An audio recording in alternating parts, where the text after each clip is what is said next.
Hey guys, Paul and Angie from Experity here. Today we're going to talk about getting started with your fitness program. Now a lot of people get overwhelmed because there's literally thousands of exercises you can choose from. But good news, doesn't have to be. So today we're going to show you how to make it simple and effective. All right, let's get started.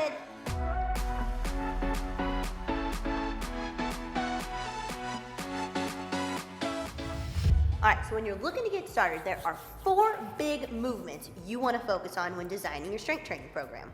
Yeah, so you can think of these as families of exercises. If you're thinking about the squatting family, which is, like sitting down to a chair, the deadlifting family, which is essentially picking stuff up off the ground, and then for your upper body, there's pushing stuff away from you, and there's pulling stuff towards you. And if you hit those 4 families, you'll hit every muscle group in your body. And what's cool is that each one of those, segments can be scaled up to be really difficult for the most advanced person, or it can be scaled way down to work around injuries or to make it really simple for somebody who's just getting started. All right, Paul, let's cover the squat. Okay, so the squatting family of exercises is best thought of as, in real life, reaching your butt back for a chair, right? So it's gonna work the front of your legs, it's gonna work your butt, and it's obviously gonna work your core and your postural muscles to keep you upright while you do it. So what we're gonna do today is go through 3 different variations. We're gonna show you just the alignment and the mobility required to do it with your body weight only, then we'll add a little bit of weight with the kettlebell, and then we'll show you how to get really strong using a barbell. All right, cool. So Paul, what if someone has never done any strength training before and aren't familiar with the squat? Where do they start? Yeah, good question. Well, where you want to start is just being able to do it with proper technique, with no weight, with just your body weight, right? So go ahead and turn to the side real quick, Ange, and I'll show you what a full depth squat looks like. So go ahead and squat for me. And what you'll see is the crease of Angie's hip is below her knee. So that's how you know she's got full depth. The other thing to look at is not only is she fully engaged in her hips, but her torso is fairly upright as well, right? So her back isn't rounded over. She's not leaning forward too much. You want to be able to achieve this standard right here. So her shins and her torso are roughly the same angle. Go ahead and stand up. Show them what it looks like if you were to bend too far forward, right? So a lot of times we get stuck here. This is where we're going to have to work on your hip and ankle mobility. We're going to show you how to do that now. So go ahead and stand up. You can just squat to an implement like a box here, right? So you'd start out, sit back, and come up. And this teaches us to really engage our hips and sit our butt back. And as we get those hips more open, we're able to squat more upright. The key here is just as you progress over time, you're just going to squat to lower and lower boxes. And then ultimately, when you're able to do this with a lot of control, you're going to be able to do this the exact same thing, but just remove the training wheels, get rid of that implement. All right, so now that you've learned how to body weight squat, to full depth with good posture, we're going to throw some weight into the mix, all right? And here at Experity, we like to keep it nice and simple. We use kettlebells. You could also use dumbbells for it, but it's an easy way to add weight that's going to challenge your core and force you to stay upright. So go ahead and grab that bell right there, Andrew. So, all the main points of the squat still apply. Angie's still trying to get the crease of her hip below her knee. She's still trying to stay upright, and she's still trying to get the torso and the shins to match. The only difference is now she's holding the kettlebell by the sides of the horns, and she's going to point her elbows right to the inside of her knees. Go ahead and go for it. Boom. Easy peasy. Go ahead and stand up. Now holding that bell out in front of her, it's not only adding weight, making it harder, it's also acting as a little bit of a counterbalance so she can get deeper into the squat with more control. It's also challenging her core to force her to stay upright. So go ahead and knock out a couple more reps, show us what it looks like.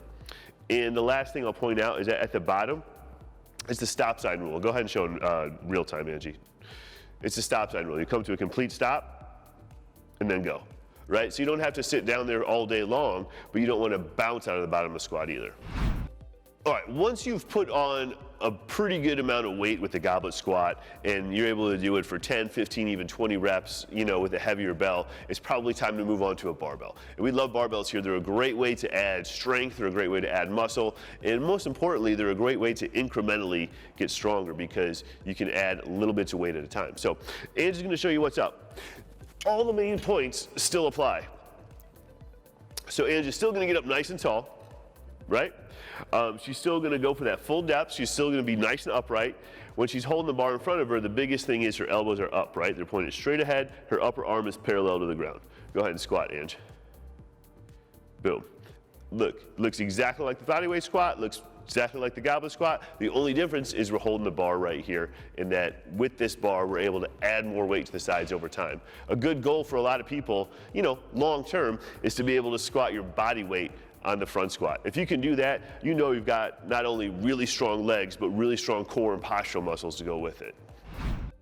All right, Paul, so why should we learn how to properly move from our hips in a hinging or a deadlift pattern? What can we gain from that?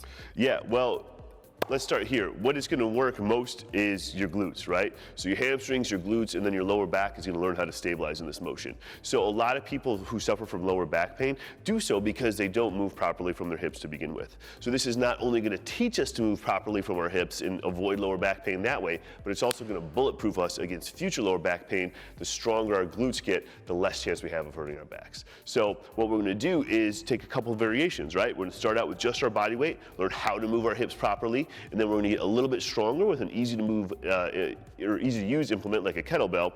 And then when we're ready, when we really got the form dialed in, we'll add our barbells and get really, really strong with it. All right, cool. Well, let's get started. All right, so we're going to start learning how to move from our hips using the basic glute bridge variation. So what Angie's doing here, she's laying on the ground. Her knees are roughly about 90 degrees. And step one, she's going to take her lower back and flatten it into the ground. So she pushes her lower back down into the ground. Not only do her abs engage, but her hips, her pelvis gets nice and level, which is a good thing. Now from here, she's going to squeeze her butt before she even takes off, and then she's going to lift her hips in the air until she's got a nice straight line from her hip to her knee. So she's pushing through her heels, she's squeezing her butt, and she's lifting up. This is exactly how you want to move from the hips. So you notice the lower back is nice and straight here. Go ahead and come on down, Ange. Now, a very common mistake is to hyperextend, to overextend. So go ahead and push through there. So she's not locked in through her core. She's going to push up, and she's going to push her hips up past where her knees were, and now her lower back's got this big arch in it. This is going to put a lot of strain on the lower back, and if you did this, you know, in other variations where you're using weight, it's going to lead to an injury, to a strain or a sprain, okay? So come on down. And focus on lock the hips in, squeeze the butt, and come up just to the point where your hips are in a straight line with your knee. This is exactly what we want, all right? So this is the glute bridge laying on the ground. We're then going to take these same principles of how to move from our hips while keeping a nice stable lower back, and we'll add some weight to it. Okay, so now that we've learned how to do some basic hip movements on the ground with the glute bridge, we're going to add a little bit of weight to it with the kettlebell. All right, so this is a kettlebell deadlift. Angie's going to step up, feet right around the bell. All right, now she's going to find her basic athletic stance, her basic hip hinge stance. What that means is the butt goes back, right, and the head and the chest stay up. So 3 things to look for here. First of all, the shoulders are higher than the hips, all right? Shoulders higher than the hips. Show them what happens, Angie, if your butt gets higher than your shoulders. This puts a lot of strain on the lower back. That's no good. So shoulders higher than the hips, all right? Secondly, the back is straight, all right? Show us what a curved back looks like, all right? That's no good. A lot of strain on the lower back. So the back is straight, lower back is neutral. That's point 2. And point 3, the butt is higher than the knees. Otherwise, you're doing a squat. Right? So that's the difference between a squat and a deadlift, is in the deadlift or the hip hinge, the butt goes back and not down. So here she is, shoulders above the hips, back nice and straight, butt higher than the knees. Angie's gonna push the ground away, stand up nice and tall, squeeze your butt at the top, put it down just like she picked it up. And that's how you do a kettlebell deadlift. Okay, so now that we've learned the deadlift technique with a lighter weight, we're gonna go ahead and go to the barbells, which is gonna allow us to get really strong with it and add some more weight over time, okay? So the hip hinge is gonna be the same. There's just gonna be a few technique changes with the barbell. So first, step up to the bar, and right where the knot on your shoes is, right in the middle of the foot, that's what you want to be right under the bar. Now go ahead and reach down and grab it, just like you did the kettlebell, so the butt goes back, right? And you got your hip hinge stance here, where your shoulders are higher than your butt's higher than your knees, and your back is nice and straight. Now, one of the biggest differences with the barbell is that we really want to focus on the upper back. So the way we're going to do that is Angie's going to pretend like she's bending the bar around her shins. And as she does that, you see these armpit muscles engage. And with these muscles engaged, it's going to help keep her spine really stable all the way through as she goes through the deadlift. So go ahead, push the ground away, stand up nice and tall, squeeze your butt at the top, put the bar back down, take a second, reset, get those, armpits engaged again, boom. And that's how you do a barbell deadlift.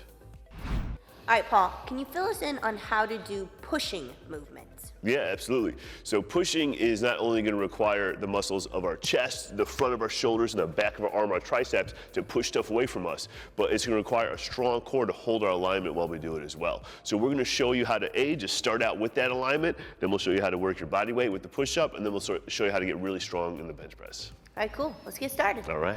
So we're getting started with the plank, all right? And that essentially just means the top of the push-up position. So go ahead and get in that position, Ange. Here's a couple things to look at. You can see, Ange's hands are right below her shoulders, but more importantly, her back is nice and straight. And we want to be able to work up to holding this position for up to 60 seconds, right? So a full minute holding nice and stable here will ensure that we've got the proper core strength and the good alignment to begin doing the push-ups. Now, the biggest thing you'll see is that as people fatigue, their lower back starts to sag, right? And we'll start to see this happening as they're hanging on for that plank. This is a no-no. This is what we want to avoid. So we want to be able to, go ahead and raise up again. We want to be able to hold right here with a nice straight line from the shoulder to the hip to the heel. We want to hold that position for 60 seconds with perfect alignment. Once we can do that, we can start working on the push-up. So once we get the alignment down, we can start taking that plank and moving it into a push-up. Go ahead and show us what's up, Ange. So again, the top of push-up position, just like the plank, straight line from the shoulder to the hip to the heel. And now Ange is gonna go ahead and pull herself down. She's moving as one solid piece, right? So her shoulders, her hips, they move at the same time. Now doing push-ups on the ground, obviously pretty challenging for a lot of people, especially if you're new to fitness. Show us some common sort of troubleshooting, Angie. Sure. Show us what happens when your shoulders come up before your hips. Okay. So if you lack that core strength, boom, you're gonna get that sag in your lower back that we avoided. So hips up, oh, she's got that sag in her lower back, that's no good. Also, a lot of people just aren't going to have the shoulder and arm strength to be able to even push themselves off the ground. So what we like to do is, rather than doing the knee push-ups, we're going to elevate Angie's hands on the bar right here and work our way down. So come on up. And this, if you're not at the gym, this could be the counter and then the back of the couch and then a chair, right? But Angie's going to set herself up in that high plank position. So the middle of her chest is right above the bar, and she's still got this straight line, shoulder, heel, or shoulder, hip, and heel. Now from here, she just locks it in and knocks her reps out. The beauty of this is it can be scaled really to anybody's strength level, right? So you can have that bar really high. You can have that bar at like stomach level if you're new to upper body training, no problem. And then you can gradually lower and lower and lower and get yourself closer and closer to working to that full push-up. So it's a really easy incremental way to practice the push-up and be able to ultimately work up to that ultimate goal of doing the floor push-up without stressing yourself out too much and without having to sacrifice your form and getting that lower back involved. All right, so now that we're knocking out multiple sets of really good push-ups, we're gonna add some weight to this pushing pattern, and we'd like to do that with the good old-fashioned bench press, all right? So a lot of things are gonna be very similar to the push-up. The biggest difference is gonna be that now, instead of laying on our stomach and pushing ourselves up, we're laying on our back and pushing a weight up, all right? So go ahead and get in position, Ange, and we'll get into the particulars here. Okay. So you're gonna start out, we're gonna roll this bar all the way to the edge of the J-cups here. The bar is right over Angie's face, and she's gonna grip it just outside of shoulder width, all right? Her feet are as close to her butt as possible while keeping her heels flat on the ground. And from here, she's gonna unrack the bar and swing it out so now her fists are right over her shoulders.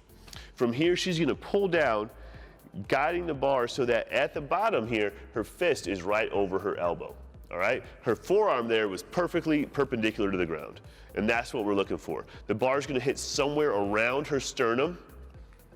Good, and then push up and go ahead and re-rack it.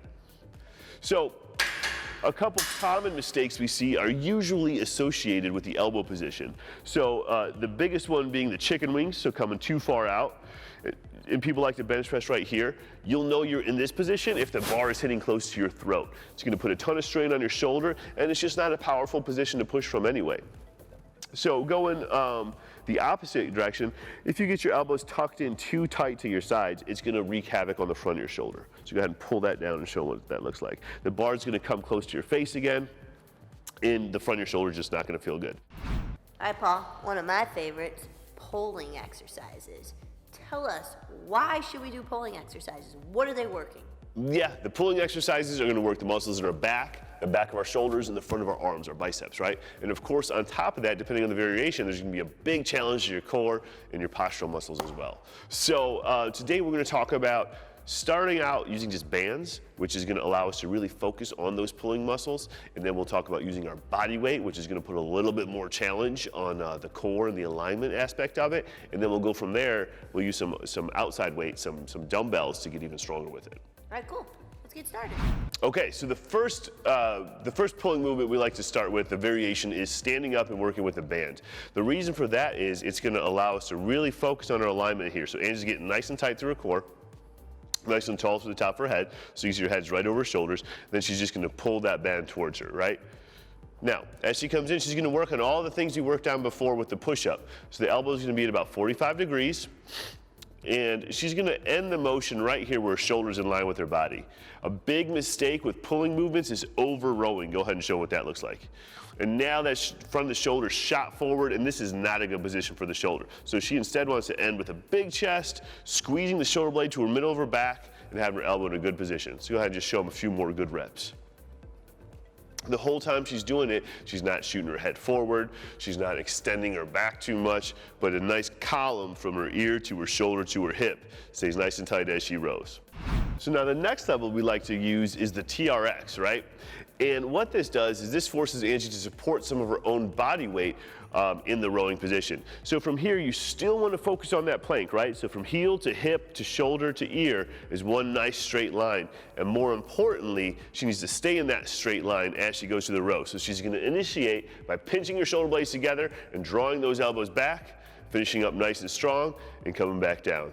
A very common mistake here is shooting the shoulders before the hips, right? So that the butt kind of drops down a little bit and she loses that plank position. So come back, hit that plank, show us a good one. Show us shoulders shooting up, butt low, right? Go ahead and come back. And then the other cool thing about the TRX variation is Angie can adjust it as she goes. So she can walk her feet a couple inches this way, right? And the further she walks back, the less of her body weight she has to support, and the easier it's gonna be to hold the plank. So if she's feeling herself losing that core position, she can just take a couple steps back. Likewise, if it's too easy, she can walk her feet forward closer to the wall, and now she has to support more of her weight as she comes up. All right, so now it's time to add some weight, in this case a dumbbell, and we're gonna do the 3-point row for this variation. I like this one because it offers a lot of stability while you pull that weight. So Angie's gonna put her hand right here, right underneath her shoulder.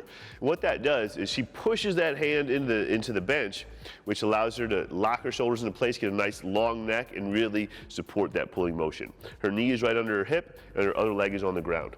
Now from here, Angie's gonna grab that dumbbell, and all the same points of the other rows apply. Her elbow is going to be at 45 degrees. She's going to initiate the movement by pulling her shoulder blade towards the middle of her back. She's going to drive that elbow up, and she's going to stop before that shoulder rolls forward, right? So, boom, show them a couple more reps. Shoulder blade, middle of the back, elbow up and out at 45 degrees, and stopping before that shoulder rolls forward. That's the 3-point row. All right, guys, that's all for today. We're Paul and Angie from Experity. Thanks for watching. And if you guys have any more questions, be sure to drop them in the comments below and we will answer them on our next video. And make sure that you go ahead and subscribe to our YouTube channel for updated videos. Like us on all our social media platforms. Be sure to share these videos if you found them valuable, and we will catch you on the next one. Stay strong.